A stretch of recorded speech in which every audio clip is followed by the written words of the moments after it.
Well, hey, church family. I know most of us are snowed in right now, and we will get through this time. And I know it's a bit of a imposition, maybe not what we were expecting up until just a few days ago. And so I want to just direct us for a few minutes, even though we can't gather together in person right now. If you're able to gather with us online this Sunday, or if you're able to go back and watch this later, then I want to draw your attention to John chapter 15. John chapter 15. Jesus is talking about remaining, or your Bible might say abiding. And it's kind of the same word. This was a Greek word. Of course, we know the New Testament was written in Greek, Old Testament largely written in Hebrew. And so even though we are grateful we now have an English Bible that we can read from easily, we sometimes want to go back and find what was that original word that was used. Well, when we see this word remain or abide in John chapter 15 and verse 4, it was the Greek word meno.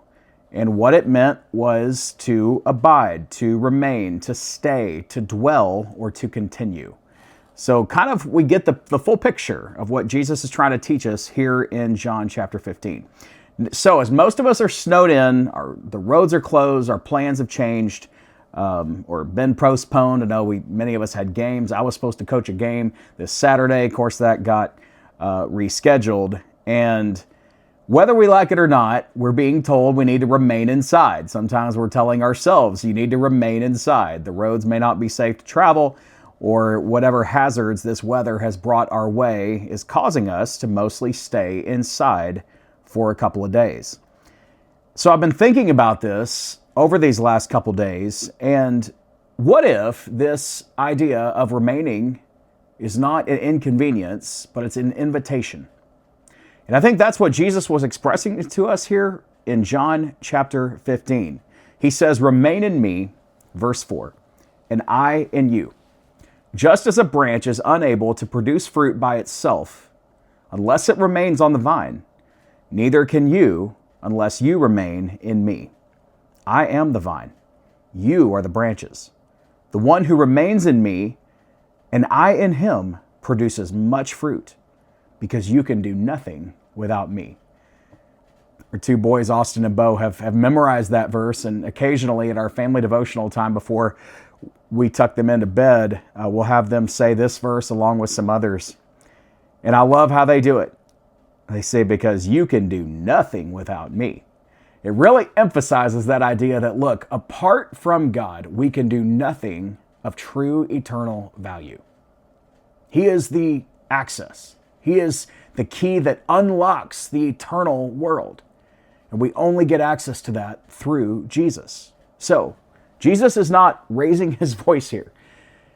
He's not trying to challenge us into something big and bold. He's actually bringing it down to something quiet, something calm. It evokes the psalm that says, "Be still and know that I am God." He's not taking us on a guilt trip. He's just simply issuing a very basic command: remain in me, or abide in me. And then he reminds us, I'm the vine. You, as the branch, will grow from me. So a branch is not doing the work itself, it's growing out from the vine. That's why he says you've got to remain attached to me. So a branch, what does a branch do? Its one job is to stay connected. So whether we're stuck at home or we're busy with our normal, usual weekday schedule, we have the same job: to stay connected to the vine. And when we start doing that, focusing on that, then we find ourselves with less anxiety, less restlessness. Our drive to go out and accomplish, it might change a little bit. Our need to feel useful and productive, it might look a little different when we're staying connected to the vine. That's going to be uncomfortable for many of us, because being still, like the psalmist encouraged us to do, has a way of revealing the noise in our own hearts, the noise in our own minds that we usually try to quiet down and distract with everything else going on around us. sometimes that noise can drown out everything else. And that's the noise that Jesus wants to address directly.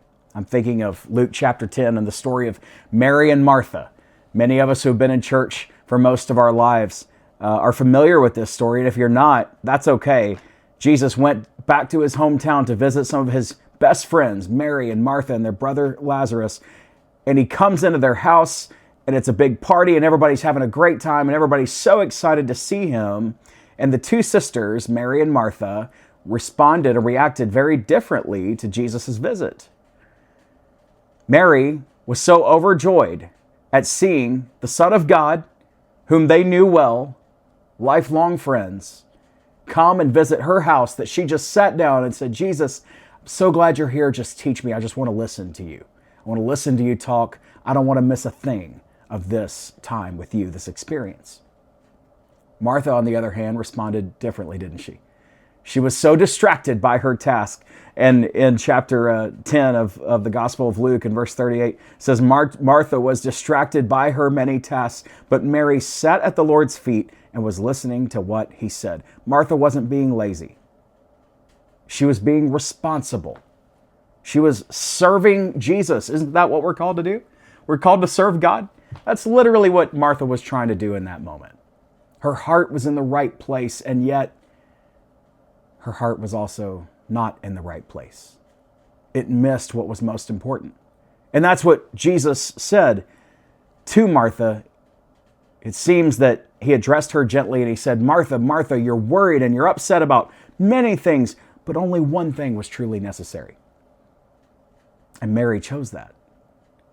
She sat at my feet. Her heart was toward me. It wasn't just toward serving me. You know what's interesting there is you and I can get caught up in a lot of good things that can actually cause us to get disconnected from the vine.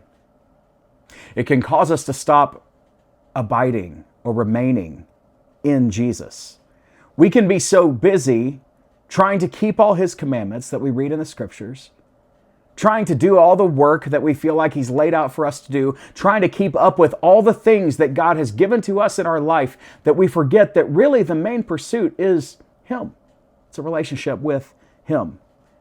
Mary chose that. She chose presence over productivity.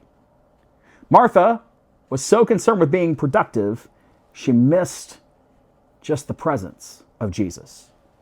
Mary chose abiding over activity.